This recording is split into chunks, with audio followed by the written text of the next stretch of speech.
سوچئے وہ لمحات جب قباء سے روانگی کے بعد نبی اکرم صلی اللہ علیہ وسلم اپنی اونٹنی پر سوار ہیں۔ انصار کے دل خوشی سے لبریز ہیں، بچیاں دف بجا کر نغمہ پڑھ رہی ہیں، طلع البدر علینا۔ ہر شخص یہ چاہتا ہے کہ رسول اللہ صلی اللہ علیہ وسلم اس کے گھر قیام فرمائے، مگر آپ صلی اللہ علیہ وسلم فرماتے ہیں اونٹنی کو آزاد چھوڑ دو، یہ اللہ کے حکم سے چل رہی ہے۔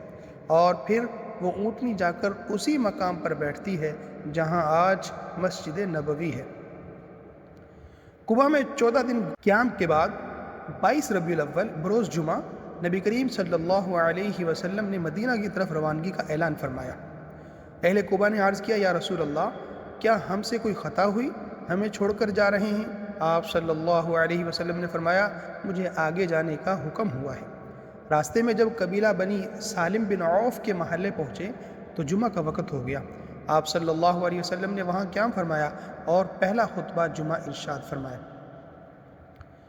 پھر نماز ادا کی۔ یہ اسلام کی تاریخ کا پہلا جمعہ تھا جس میں تقریباً 100 افراد شریک ہوئے۔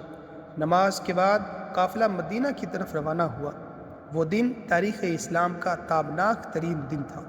گلیاں اور کوچے اللہ اکبر کی صداؤں سے گونج رہے تھے۔